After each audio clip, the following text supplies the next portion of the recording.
All right, we're recording. Welcome to the first ever podcast. This is amazing. I think we're gonna call it the NEB Way. I think that's the way because as we spoke the other day, talking about NEB, this no easy buckets, or it's just like, you know, being resilient when things don't go our way, but also having this creative and open mind, knowing that there is a better way to go forward, right? If we repeat the same thing over and over and over, we're going to continue the same result.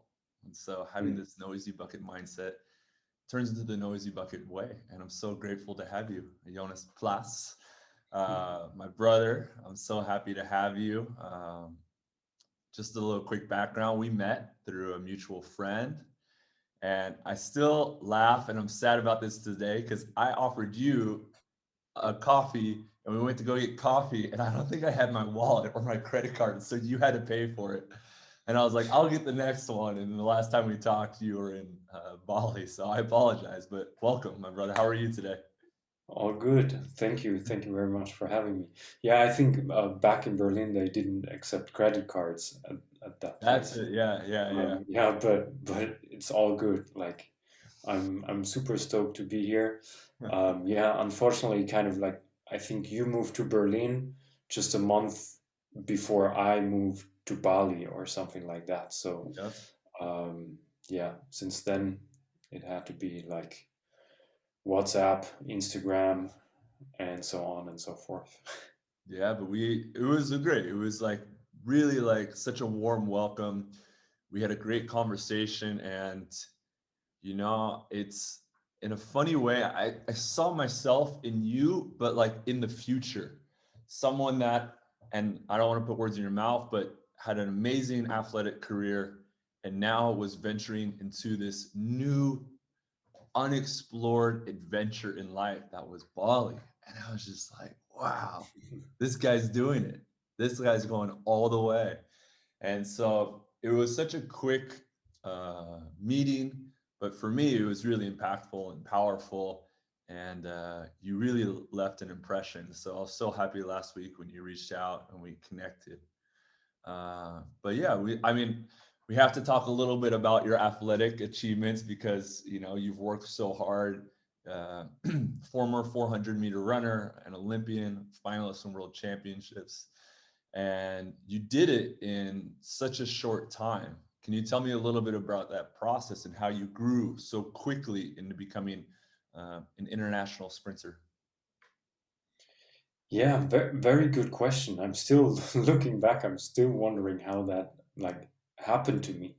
Growing up through my childhood, I was all about basketball, and yeah, then I went to the US when I was 16, turning 17, and basically my school friends made me try out track and field, and that's what I did. And I came back from the US knowing I had a talent for long sprints in general. And then I decided, okay, I'm gonna give it a shot. I'm gonna try this thing. And I really like, even I was still young. I started when I was 18 basically. So I think looking back, I was kind of like a raw diamond in a way. Mhm. Like you don't have to do much to um, to evolve, to improve. So the first 3 years, it went just like bam, bam, bam. Every competition, new personal best, new personal best. Second place, national youth championships. Following year, first place, junior championships. Third year, nomination for World Championships, German 4x4 relay. And from then on, I spent the rest of my career, 10 more years, as part of the national team. And yeah, of course, then at a certain point, you begin to stagnate. You have to change things around a little bit to get a little bit more out of you. So that's when I would say the first time things got a little bit tougher because you're also mentally like already in the groove of like, I'm gonna keep going like this. It's gonna Yeah. get better and better. Um, but yeah, I mean, as an athlete, we cannot just improve infinitely. Yeah. Uh, or definitely as a sprinter, long sprinter. I think in your case, being a team player and stuff, there's always things where you can like analyze a little bit here and there and change this and change that. But just the physical capacity also, because you're getting older, there's a limit to it. But yeah, so I did that national team basically from the time when I was around 20, and I officially retired on my 30th birthday. Um, and yeah, then I basically dove into yoga and Ayurveda head first. Yeah. What was that like when you started to be introduced to that pain teacher of, using a bad pun with the hurdles, but realizing that, it wasn't a clear shot to improve and improving. Were you meditating at that time? Did you have a mindfulness practice? How were you able to cope with that? Yeah, zero, to be honest, like none of that. That was 2008, and I was basically preparing for Beijing Olympics. Mm-hmm. And I was 20, 22. And yeah, no mindfulness practice, no like self-reflection or anything, just living the life. German sports university, training alongside some partying and all of that. Yeah. But then in this year, that season like really hit me hard. It already started with um, hernia on both groins. Wow. So that had already started early 2007, the year before, but nobody could figure out what it was. So I had to get surgery. Then I was out for 2 months. Then I came back. My coach and me said like it's not over yet. It's still many months till Beijing. We went to South Africa training camp. I come back, my foot hurts. I go to see a doctor. I go and get some MRI pictures taken, and then they tell me, well, you have a stress fracture in your right foot. So actually, 4 bones were affected. And then they told me like, well, one more session with your spikes on, and probably that second metatarsal might have like crumbled. So no running for you at least 6 weeks. My coach and me were like, oh, it's only 6 weeks. Like we can still do it.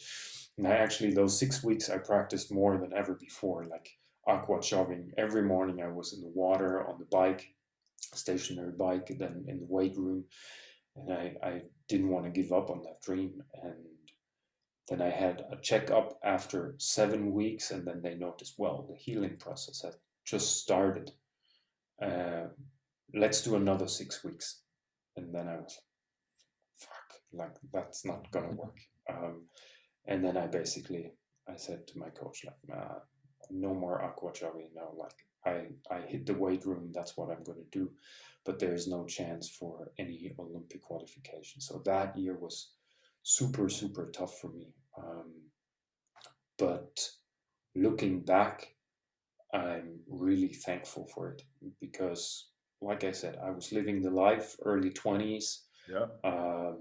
my own apartment, like whatever, like I had just moved out from my parents 2, 3 years before. So it was in a way, it was a great time. Not from an athletic perspective, but just to have an opportunity to still go out and have fun. And also, I was losing a little bit of like connection. When you just get better and better and better, and like, look at me, I'm just training for 2 years. I'm on the national team. Like, what's next? Yeah. You And kind of lose so, that gratitude and that abundance, and you only see what you could have. You forget what you've already accomplished. It's like, well, I could have that. I could have that. Or it's like, who yeah, are you guys over here? yeah, I'm the best. It's yeah, really interesting because it aligns with my own journey too. I think most athletes, especially when we're young, 20s, some athletes don't grow out of it, but I really believe that, humans, we are creatures of least resistance, and we are creatures that want to perceive and to feel pleasure. And so what's pleasurable? Drinking, partying, music, girls. And so we have this moment in our lives, but it's what pushes us out of it. And for me too, it was this pain teacher. It was, I don't think I'm going to get a contract next year. And it was really funny for me because I was like, what do I do? How do I pivot out here? And then I had my mom start sending me books of mindset, and I never read before, but I was like panicked, I was like, what do I do? And it wasn't necessarily something that was like, I was so tough or resilient. I was scared, I was scared of like losing this ego attachment of Dustin Watton, the athlete. And so luckily I was able to kind of dance with the pain teacher and find the solution, and kind of seems the same like you as well. Definitely. And yeah, Olympics only come every 4 years. So the next time around, 4 years later, I was basically in my prime. That was like when I was 20, 26. Mm-hmm. And those are a long sprinter's best years. And I really I knew I had this one shot. My idea was to retire afterwards. Because I was like, after that, I'm gonna start my business life. I've spent enough time running in circles. So I knew, okay, Jonas, you have this one shot. Now you have to make it work. There is not gonna be a next time. And that it worked out. I didn't do this, I didn't do that. It was like strong focus, like finish university, write your master thesis, and train for the Olympics, qualify, go there. That was basically what that year was all about for me. Finishing university, qualifying for the. And how did that look like? Was that still just pure will, or did you start dipping into a little more creative mind and incorporating mindfulness, or was that not until after your that came afterwards, actually? Yeah, that came afterwards. It was pure will, self-management, and structure. Classic German. Yeah, very German. I lived. I mean, I don't know if you've heard of German sports university. It's like there's only that one sports university in Germany, and they have a huge campus in Cologne. And my apartment was actually very close to there. Like usually in Germany, we don't have like on-site accommodation or anything like that. You just get your apartment anywhere in the city, and then you go to university whenever you have to. But I lived like just a 10-minute walk on foot from campus. So I had everything there. Sometimes for a week, I would not leave the area. I would go take some seminars, go practice. I had a physiotherapist there. There's a cafeteria. A supermarket was close by, and it was just like bam, bam, bam. Every morning, practice, eat lunch in the cafeteria, go have physio, go home, study, write on your master thesis, go to bed, get up again next day. And then in between, of course, some competitions, traveling here, traveling there. I actually finished writing my master thesis in Helsinki in a hotel room at the European Championships. Wow, I love it.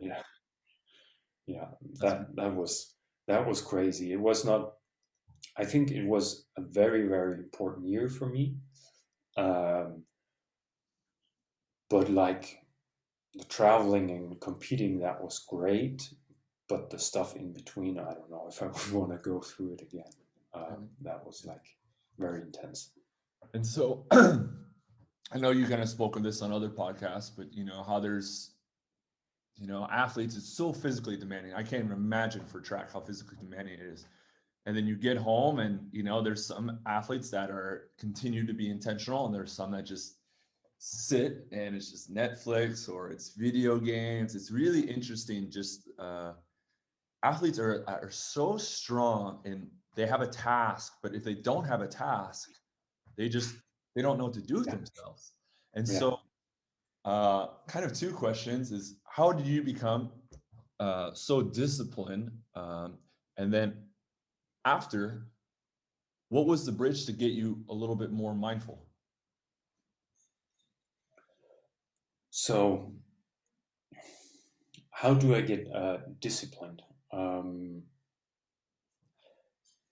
I would say in my own case, it was just a learning by doing.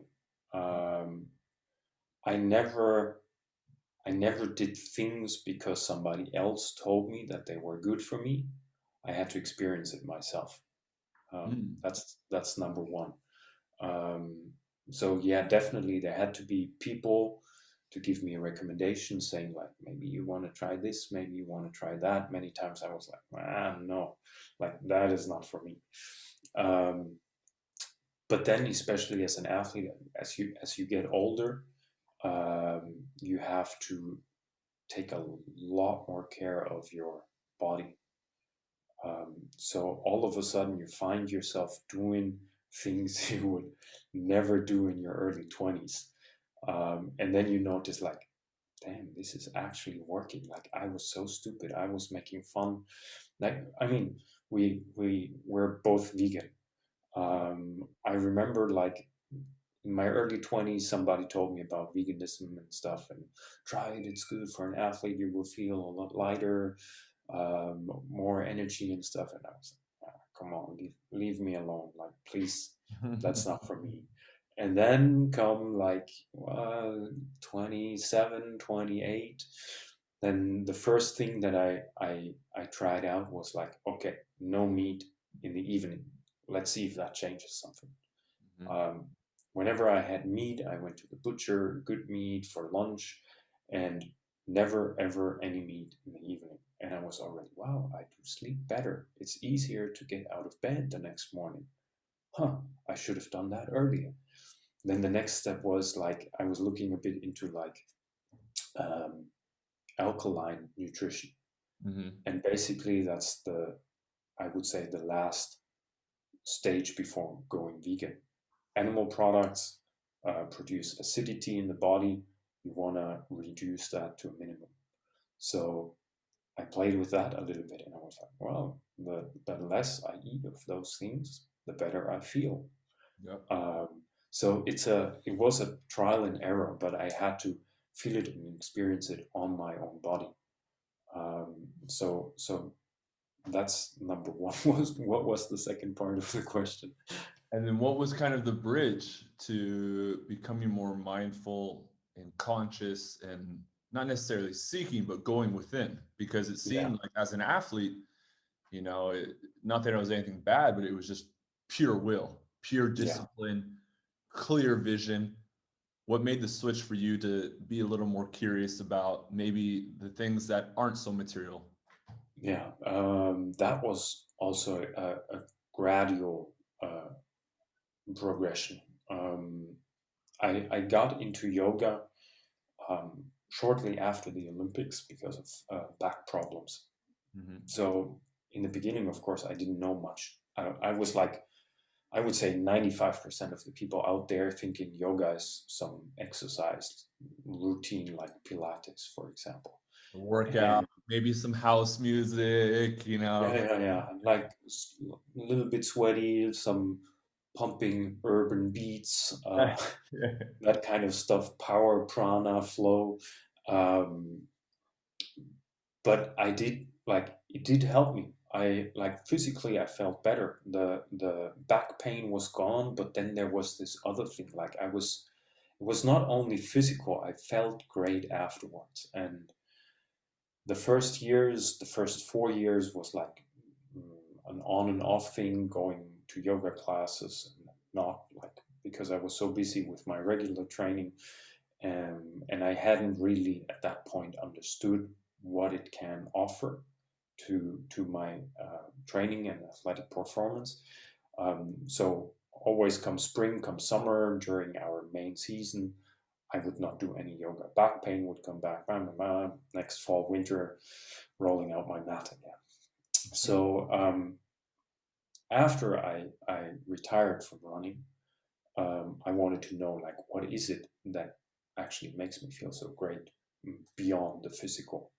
And I went to Bali the first time to take a teacher training, and luckily I remember writing an application to my teacher there and saying like, yeah, like I've been doing yoga, I'm a former Olympian athlete, like I already know some of the poses, and now the breathing is a lot easier, and so on and so forth. Next morning I wake up, have a reply from him and saying, Jonas, asana is more than physical posture, and that is what we teach you. We teach the traditional old school style. If you're willing to dive into that, I'll be happy to have you here. And then I replied, and I just simply said like, oh, whatever it takes. Yeah, I'm happy to come. And he said, okay, great. And then I went there and did a lot of like background knowledge, philosophy, and so on. And he definitely taught me the value of meditation, because he said everything else is asana practice, physical postures, pranayama, the breath work is all just preparation for what lies at the heart of yoga, and that is meditation.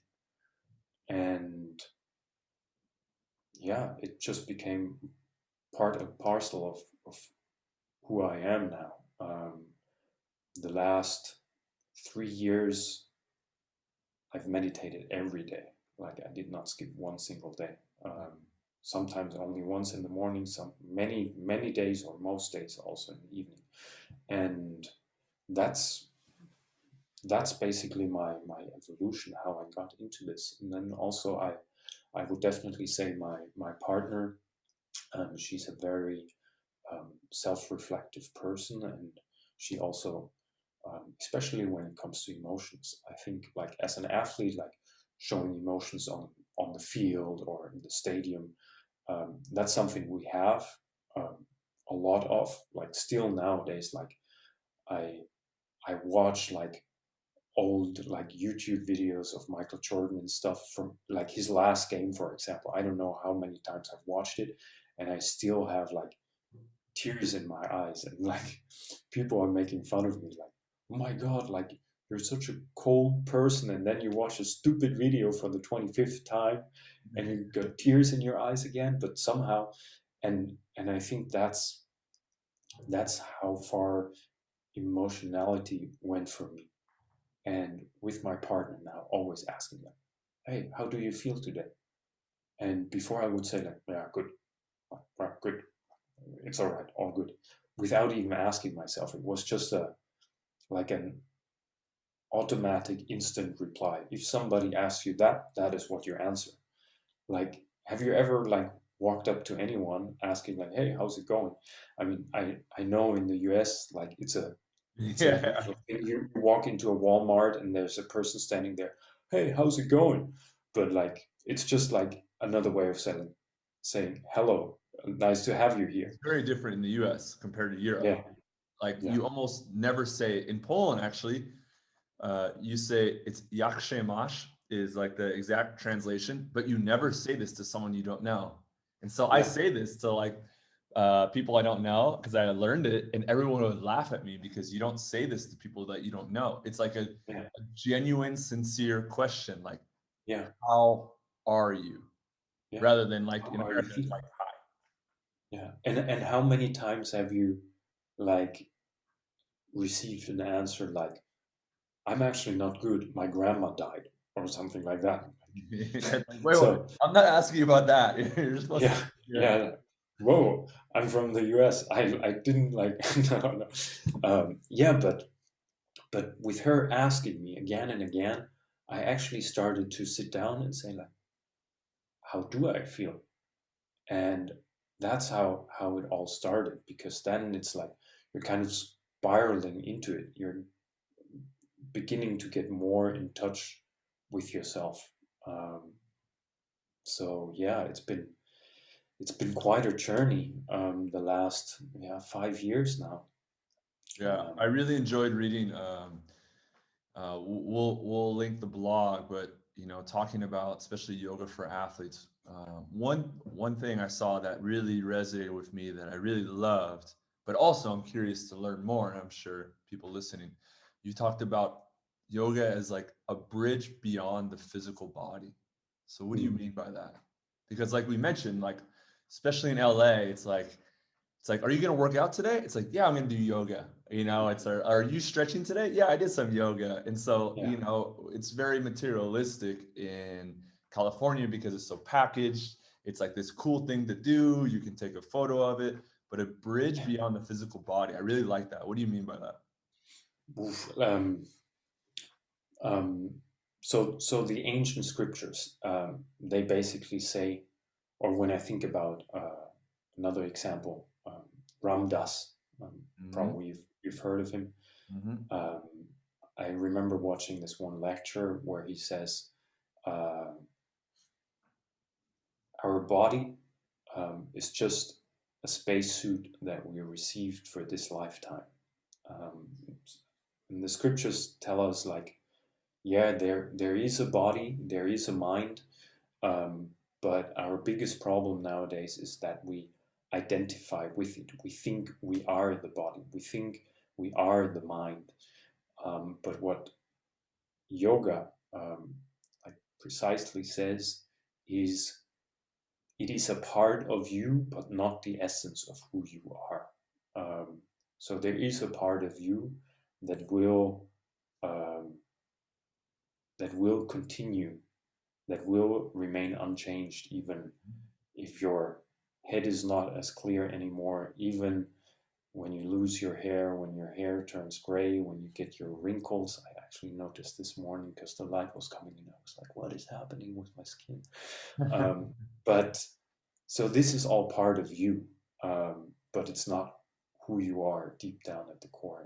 And that is basically um, what we were trying to say, that it goes beyond the physical. Like yoga can help you to improve on the physical level, um, even like with working on a mental level, we can support the physical performance, um, It but can improve the ultimately, spacesuit. It can upgrade the spacesuit. yeah, yeah, you can upgrade the spacesuit, but ultimately, that is not who you are at the very core of it.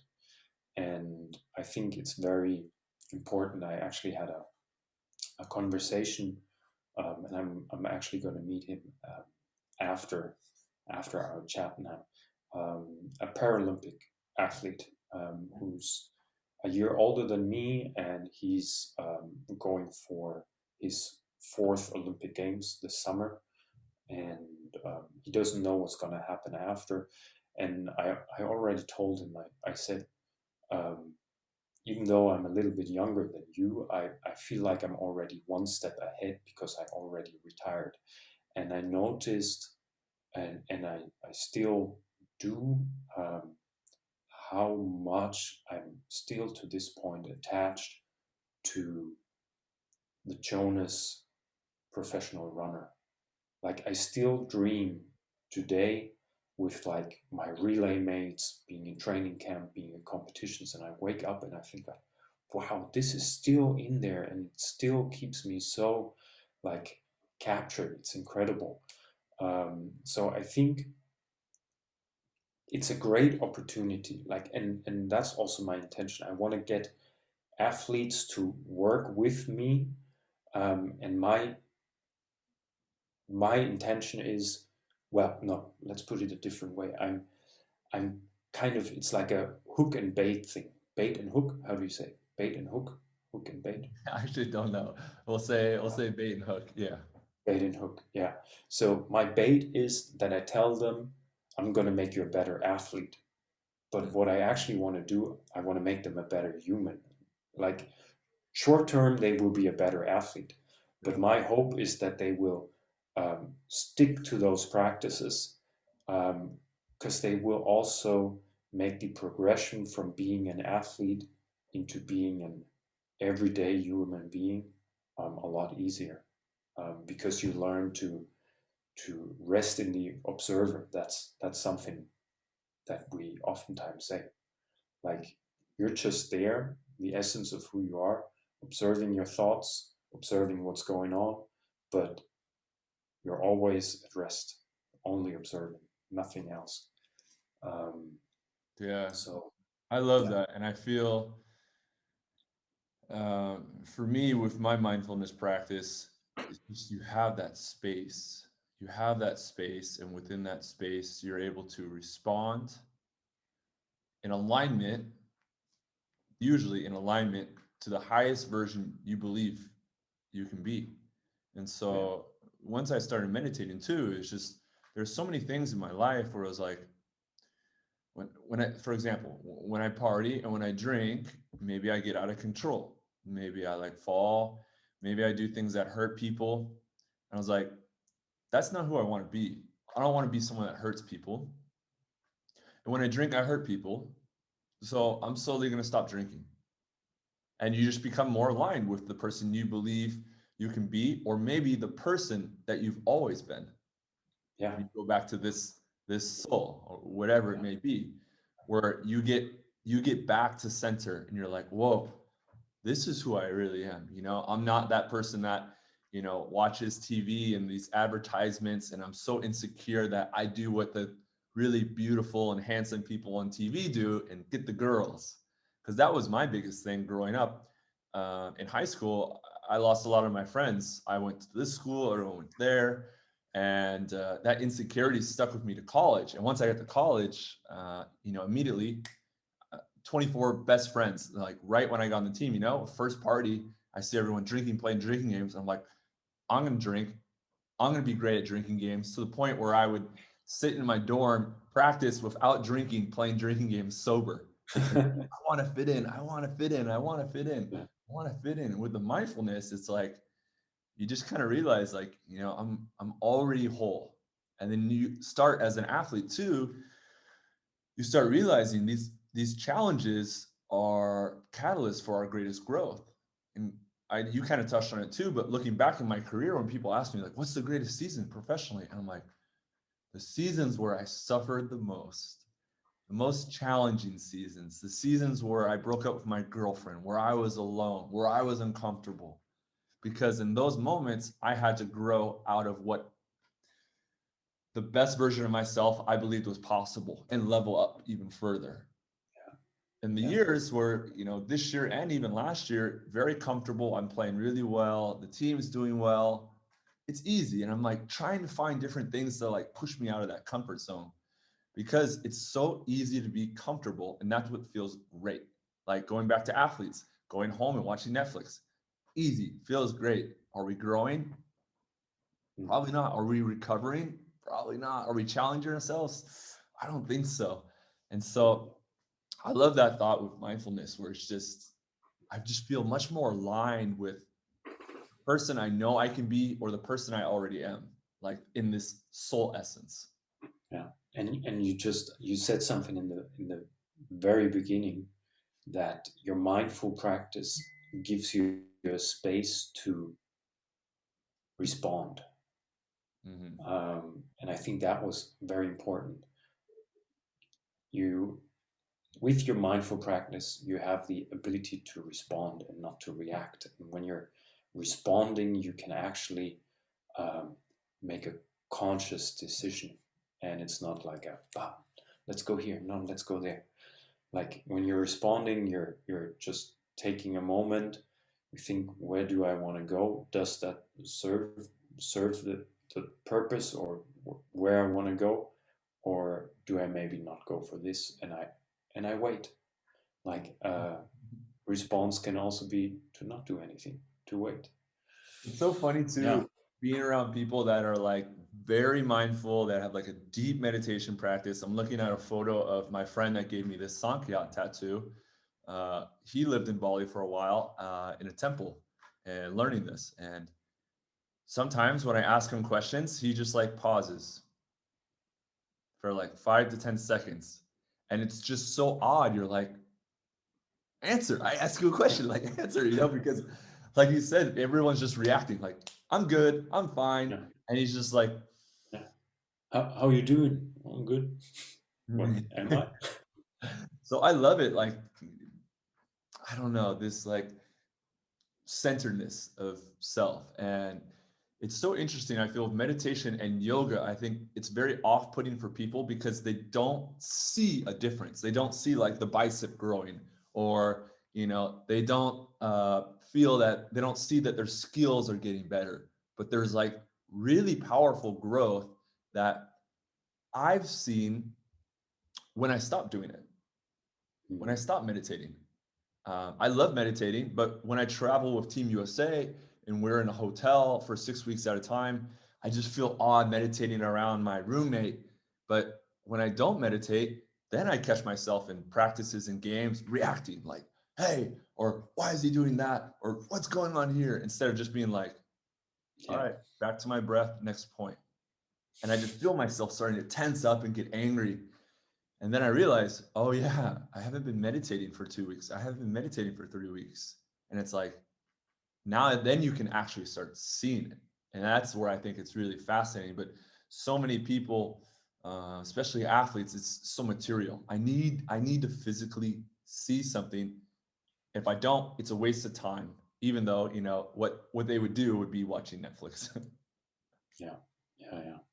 It's really a bummer, and athletes only notice that in the last few years of their careers. I would really love to find an athlete that is like in their early 20s, where you can really say like, okay, that's what you, well, it's almost like probably also with your parents, like telling you something like, enjoy school, enjoy university, it's going to be the best years of your life.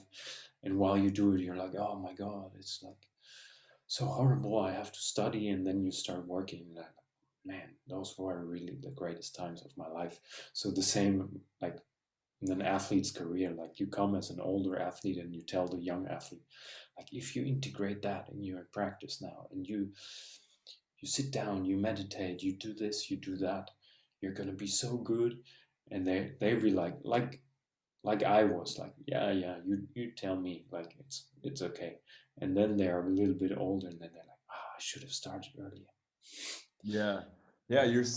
I saw your second key for yoga athletes is really interesting. It said to use the class for greater introspection instead of focusing solely on seeing how far each of your teammates can bend. So what have you found, by going within that you wish you had realized when you were in your early 20s? Oof.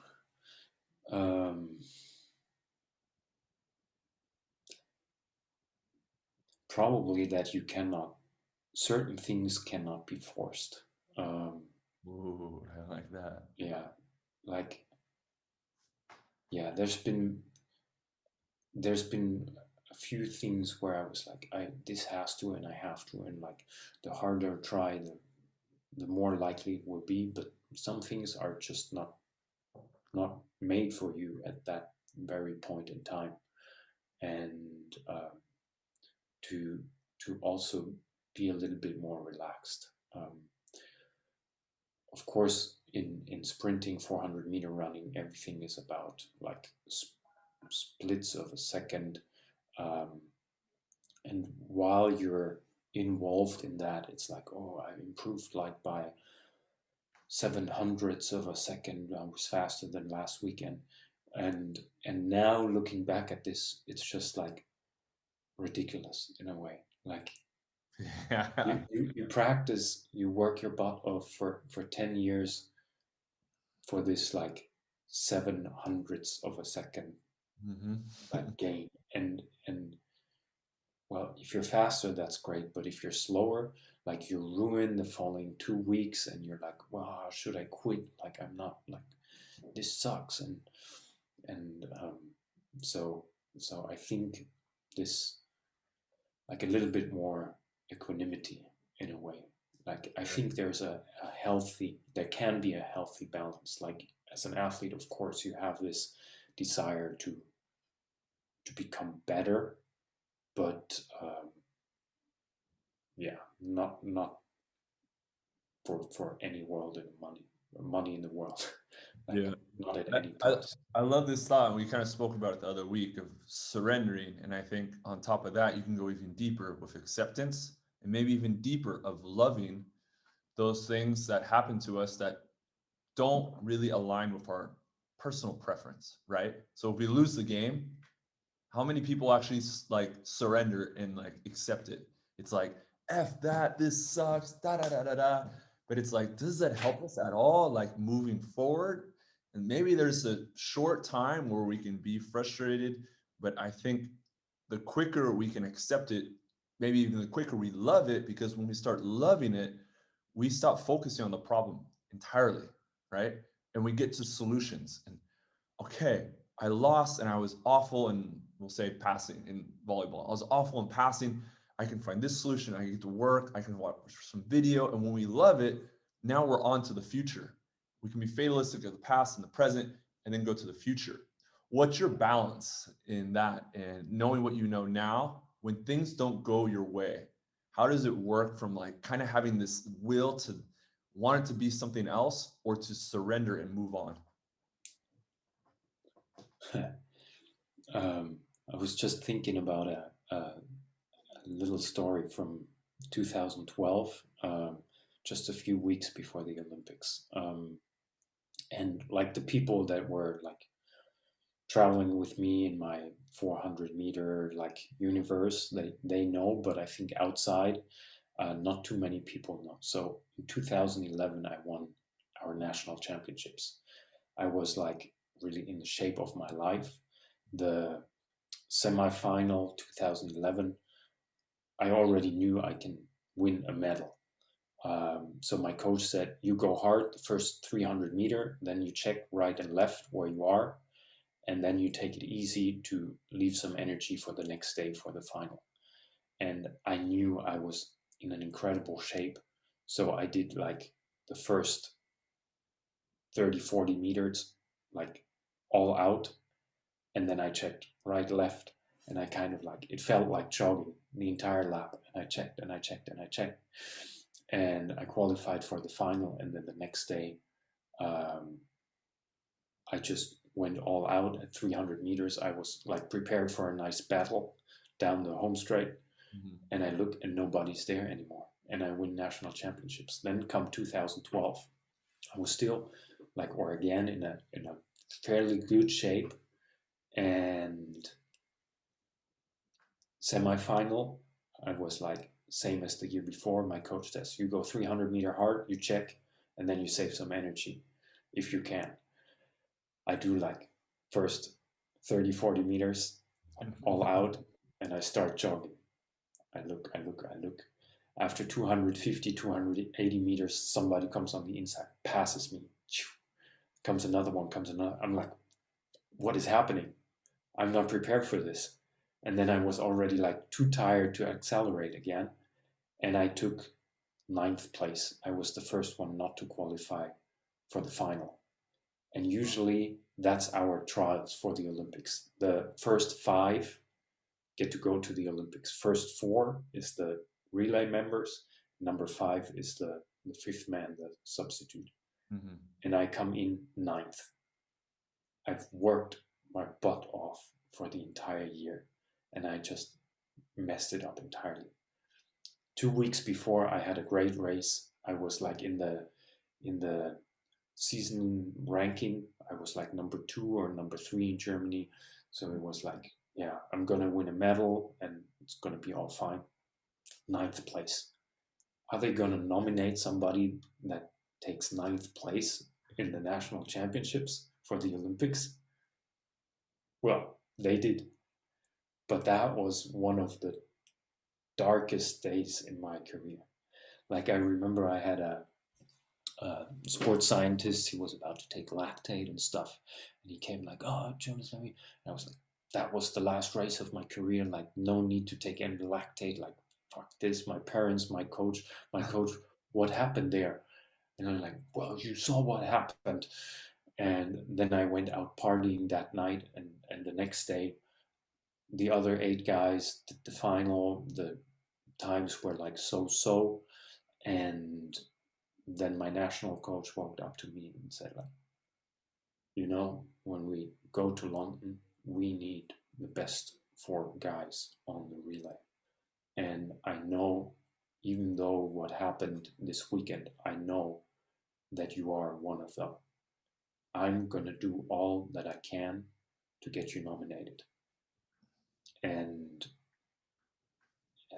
then 2 days later, he called me and said, like, okay, it's gonna go, like, they will announce our Olympic team in a few hours, and you're in. Wow. And so that was like my whole world falling to pieces for like 24 hours. But looking back, it almost seems like I was because I had put in the work for so many months that I was just supposed to go. And I was trying to play tricks to take it easy, to go like for the gold medal again, to defend my title and stuff. But all of that didn't really matter. Like, I was just supposed to go and to get my Olympic participation. And yeah, so yeah, if things don't go my way, like, especially now, well, I'm still sometimes like, that cannot be, like, I'm a very like my way or the highway kind of person, but I'm definitely learning to take a step back and to look at the situation, like, why is that happening now? Like, also very similar actually, like, you I believe you already know the story. Like, I was living, or we were living and working in Bali for 1.5 years, and our plan was to stay for another 1.5 years. And then Corona hit us all. Mm-hmm. And I was working there in a big yoga studio.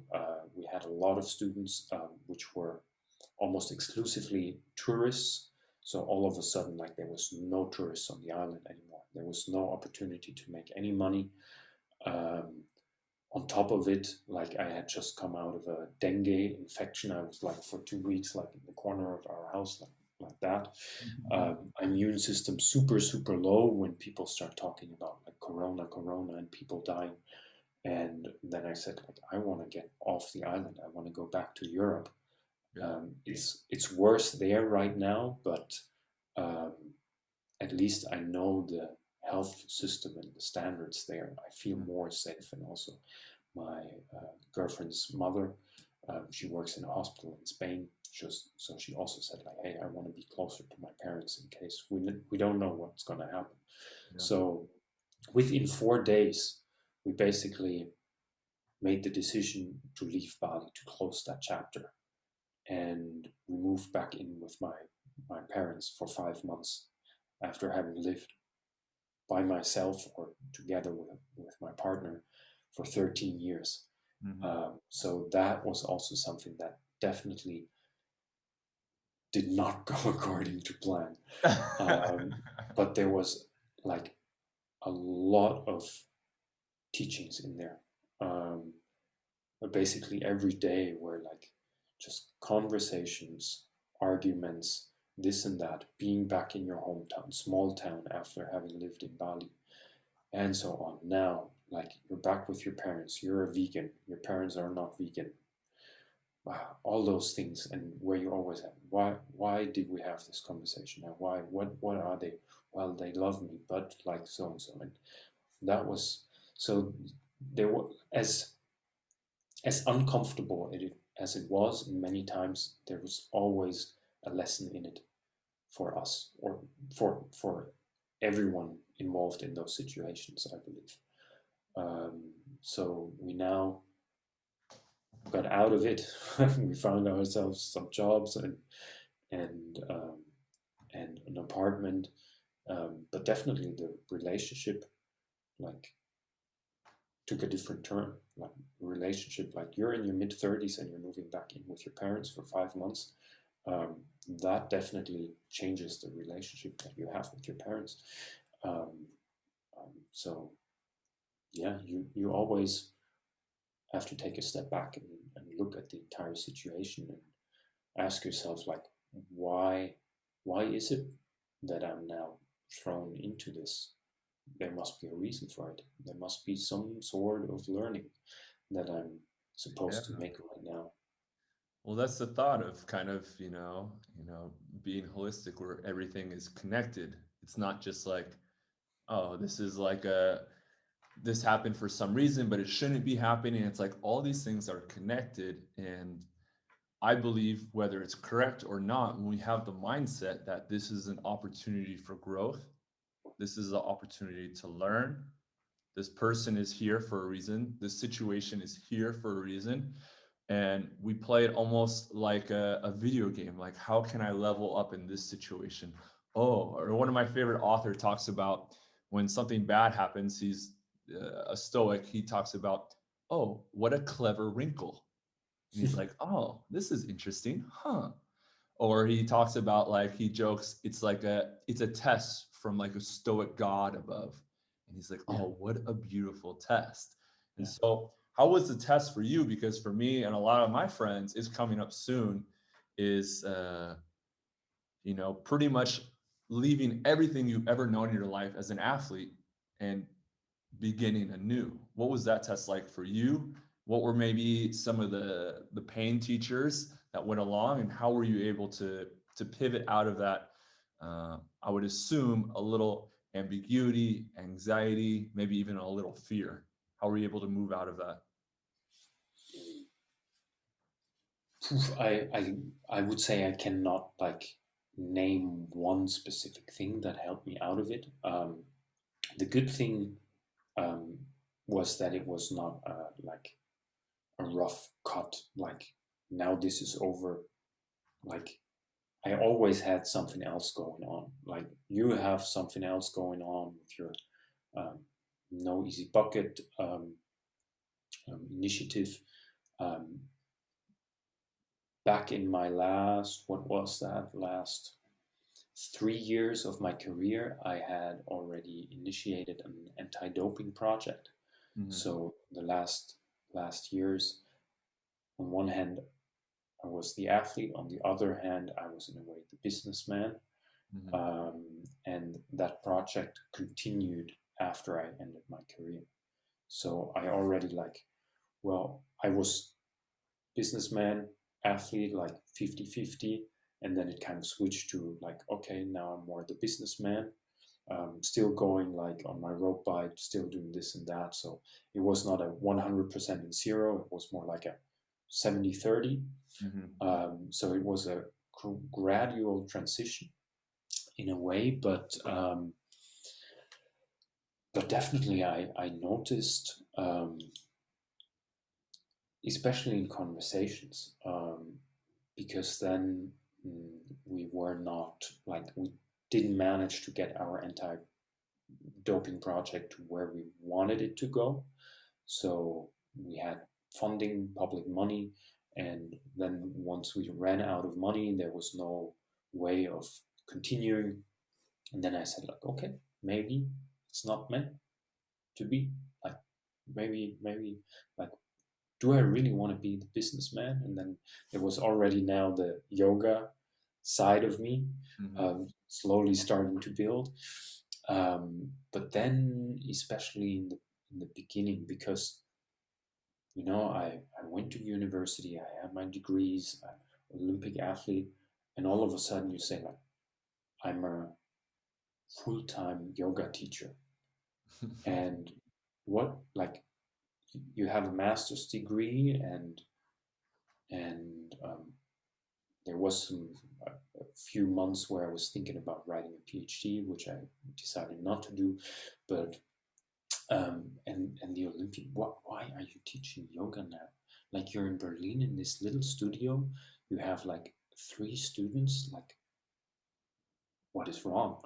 And then when we moved to Bali, of course, and I know that it was also strange for my parents in a way, because in my hometown everybody knew who I was and all of my athletic achievements and stuff. And then people asking my mother, so what is Jonas doing now?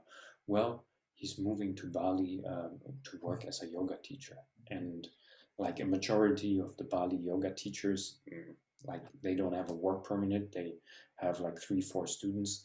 But there's only a few like big studios where teachers actually get a proper work permit, all the papers and legal stuff. So I already knew it would be different, but somehow like this, going to Bali to become a yoga teacher is like a bit like what is happening, like. And so I was definitely struggling with it, not so much for what I was thinking I was doing, but more of how other people would perceive it. Yeah. So many times I caught myself when people asked like, "Oh, so what do you do?" I would answer, I'm a yoga teacher at this and that studio, but I used to be a professional athlete and I was actually in the Olympics." Just to justify that I actually had already achieved something in my life. Yeah.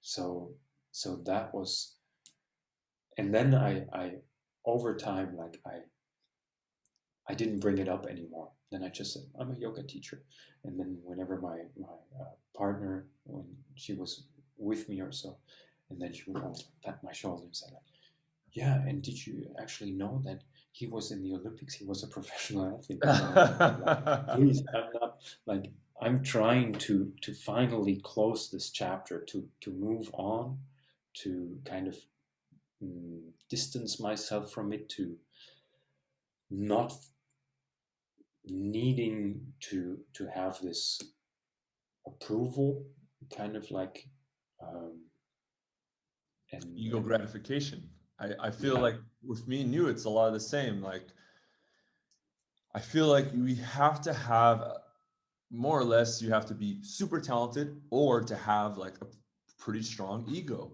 where you've kind of touched on this, but it's like if something happens, you're like, no, not right. Like, I'm going to change it. And you're like, I'm going to change it. And you get to work and you change it. Right. yeah, Where some people are just kind of like, nah, okay. But for athletes, it's like you maybe you're not conscious of it, but you have this like relentless like solution mindset where it's like, I'm going to change it. It's not right. But also too, I was really insecure and I pursued sports to level myself up, for people to be yeah, like, wow, that's Dustin Watton. Like, he's a really good volleyball player. Wow, that's like Team USA Dustin Watton. And yeah, so it's weird, like the ego has helped build me to where I am. But at the same time, I'm starting to see where the ego can hurt me and where it can help me. But yeah, definitely with this thought of other people's perceptions and the reputation, because yeah, if that's always in my mind, then I'm always going to be dancing or like a puppet for people, yeah, where everyone's going to judge me a certain way, this side, that side. You look at sports stars, the people that, the best in sports that donate money, that are like super pure, people are still going to hate them. yeah. And so I'm slowly starting to learn this, where it's like, I can't please everyone. And through meditation, go within, see who I'm really about, and what those values and actions and choices line up, so I can build that best version.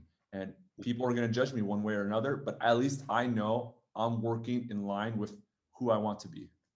Yeah, the mind is the most powerful tool, but it can be also the biggest obstacle in your path to spiritual development whatsoever. I You love just that. have to know how to use it. I love that. Well, it's getting late, but I want one more question. I saw that you and your girlfriend are sprouting. I'm a big fan of, and this summer I want to go all in. And so, Yeah. how did you get into sprouting, and what benefits have you noticed in your favorite sprouts? Boof. To be honest, like the last few months, we haven't been sprouting all too much. But well, how did we get into it? Like research. When we transitioned to a vegan diet, I was doing a lot of research because I was afraid of like malnutrition or whatsoever, and so I wanted to soak up as much as possible on how to optimize my nutrition, and then I just stumbled over the sprouting thing, and I tried it out, and it's not only that it's healthy, it was just cool to watch them grow. Like you have those little seeds, and then you put them in water, and like after a few days you see them grow, and then all of your glass is full of food, and it's almost like a miracle to watch them grow. And yeah, we've been playing around a little bit, but what has always worked best for us was lentils, the lentils that we bought, um, and like we put them into, like, to make, for example, a vegan bolognese, Yeah. or put them, sprinkle on a salad or something like that. Or sometimes I would even eat them raw, just with some salt and lemon. Um, so that's usually um, the go-to sprouts, because I think there has not been one batch that didn't work. So that's always like, Yeah, I mean, I had that I problem, know especially it's gonna with work. quinoa. Quinoa would go bad for me a lot when I first started doing it. I feel like Germany is like the sprouting capital of the world. Yeah, I think every single person I know that lives in Germany is sprouting. But it's so interesting, especially with COVID, where there was a time where it was like, what's happening with our food production? And with sprouts, you can pretty much guarantee that you have food, you have amazing nutrition, you're able to absorb it, um, organic, not worrying about, fertilizer or chemicals. yeah, But it's just it's so new, and I think there's a lot of fear and ambiguity, and that just toasts people's brains, and they're just like, nah, I just won't do it.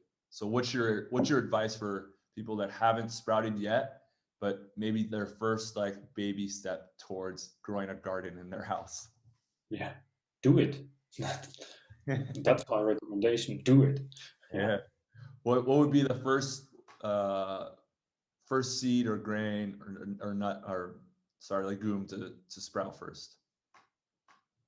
Like I said, like, I've never had any problems with lentils. I would always go for lentils. I don't know. Maybe it's just the ones that we always buy that those work so perfectly, but they're super easy to take care of. I mean, you water them once a day, and then it just, like, it happens on its own.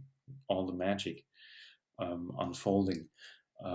So yeah, that's really like, get one of those sprouting glasses.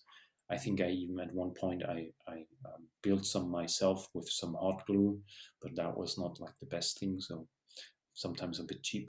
And then I definitely did buy proper ones, and they're still great. And yeah, but like with our months in Bali, kind of, I took my sprouting glasses to Bali, but then with the climate over there, it was like they would go bad and stuff, and it was not really, like, you cannot put them in the fridge to sprout, so you have to keep them out. And we had an open kitchen, so basically our kitchen was on the front porch, like all open, and you would have like all those ants and stuff, and Yeah. then we're like, oh, maybe sprouting is not for Bali. But yeah, don't be lazy. Of course, it's a little bit more work, and I would not. I mean, many supermarkets have like sprouts already, but they're always packaged in so much plastic. So don't be lazy and sprout them yourself, and don't just um, grab the ones from the supermarket, because when you buy them in the supermarket, you're also missing out on this entire process of just watching them, Yep. which is super nice. Yep. But we're making kombucha right now. That's our new thing. Yes, next level. I'm excited for that too. Well, cool. Well, what's next for you? And then where can the listeners find and read more about you? What's next for me? Good question. Yeah, we're still in a lockdown here in Germany, so I'm teaching online only. Currently pushing my yoga and Ayurveda for athletes program, with a regular class every Thursday, and also one-on-one consultations. And that is something that I'm really passionate about, and that I want to use this time now in our lockdown to push more, to get more in touch with people, with clubs, with associations with press and stuff. So that is really like, that is what I want to do long term, to give all those experiences and knowledge that I gained over the last 10, 15 years, to give it to hopefully those, what we talked about, 20-year-old athletes, so that they can start early, that they have many, many years to draw from this knowledge. And where to find more information, that would be our webpage that I run with my partner. She's responsible for the blog. She's a great writer, and it's www.acebe.de for Germany. Awesome. I'll put that in the show notes, and then I think we'll end this, and I'll have to continue the conversation, because I would love to work with you and to learn more, knowing I have maybe 2 to 4 more years left, but I also have lots of years left in life, and so Afterwards, that's something I'm very curious and would be passionate to work with you about. So I'll have to continue the great. conversation. But thank you Yeah, so much, my brother. What a cool yeah, conversation. How grateful am I? The first podcast. I'm already so excited. I can't wait to edit it in Final Cut Pro and put it up on YouTube, and yeah, introduce the world to you and your beautiful journey, story, and then hopefully it's just the beginning of more people connecting and learning from you. So thank you so much. thank you for having me. It was Awesome. really fun. I enjoy this stuff.